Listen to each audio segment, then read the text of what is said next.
policies in place have already put people out of work. They have. It's evil. Why she is supporting the elimination of coal is she's getting millions and millions of dollars from the manufacturers of windmills and solar panels. That electricity costs 26 cents a kilowatt hour. Coal-fired electricity costs 4 cents. It gets 4 cents a kilowatt hour, the wind and solar, from the government, the taxpayer. So she is getting a lot of kickback into her campaign and into the Clinton Foundation from the makers of windmills and solar panels. It's called crony capitalism, and Maria, and that is why she's opposed to coal. And it's evil because that woman, single mother on fixed income, has to pay her electric bill. As Obama said, electric rates are going to skyrocket. His word. She said, I'm going to expand on his policies.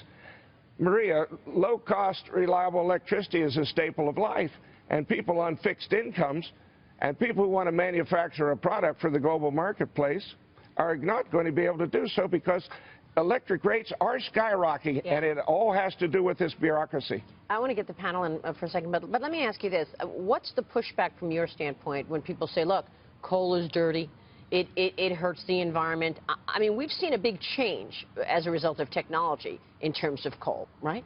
We have. But, ma'am, you could close down every coal-fired plant in the United States, and it wouldn't affect global temperatures by 0.16%. Unmeasurable. So it has nothing to do with the environment, what's going on. This is all politics. It's money. It's winners and losers. And that's what Hillary Clinton and Obama have been about. And that's what the president, Guy Benson, has been doing. I mean, remember, he's been investing taxpayer money in green initiatives. He promised to do it, and now he's done it.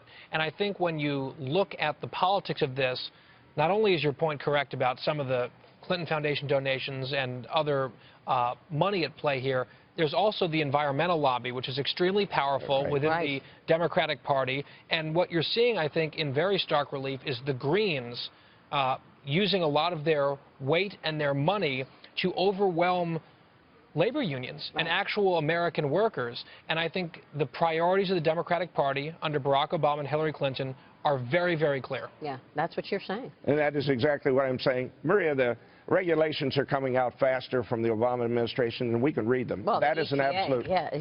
In the last 5 years, the U.S. EPA alone, 38 times the words in our Holy Bible.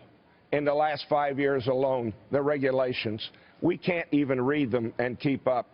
There's hundreds of thousands of these people writing rules against we who are trying to maintain jobs. The coal industry is virtually destroyed. There are 52 bankrupt coal companies. There are only 4 of us that are not. Wow. We've gone How many jobs have been cut already? 140,000. We had 200,000 miners before Obama. We now have 60,000. Can a different president, Bob, Donald Trump as president, help reverse some of those job losses? Because, again, it's to the point of Hillary Clinton potentially comes into the White House, and it's the power of the executive branch. They will install people in every different department who will tax, spend, regulate, to quote Bill McGurn, and stomp on anybody who gets in their way. Can those jobs come back if it's a Donald Trump presidency? I don't think those jobs can come back, ma'am, but we can stop the destruction. The coal industry in volume is now half. He's cut the volume of coal used in this country in half. Coal prices are in half. That's why you see the value of the industry down 94% from what it was, 94%, from $69 billion a year to $4 billion. And that's why you're seeing this destruction.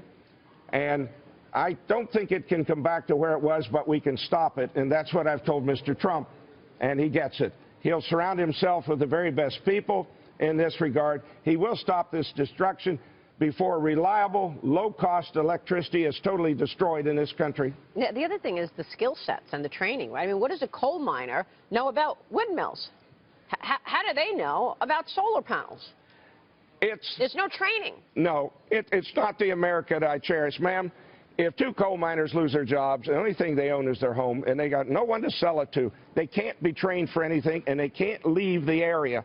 That's what Hillary Clinton doesn't get. She said, after I destroy them, I'm going to get $30 billion in taxpayer money, and I'm going to spend it in these communities. They're not going to leave. They can't leave economically. Again, that makes people dependent on government. Right. That is not what this country is about. It is about free will and having a job that you love and being able to keep it, not having to rely on Uncle Sam and the will of a bunch of Democrats. Yeah. When you have a 52-year-old coal miner in your office crying because you were forced to lay him off, and I've been forced to lay off 3,300 coal miners this year, it just kills me because I am a coal miner. I care about these people. I worked underground 16 years. At my age, I still go underground. They're my life. And when he comes in and he cries in front of you, a big 52-year-old man, and you can't get him out of your office, that's what Hillary Clinton needs to see. That's what Obama has never seen because he's never had a job. Right. Stunning, stunning stuff. Bob, thanks very much for your insights and for joining us this morning. Thank you, Maria. We appreciate it. Bob Murray joining us there, Murray Energy.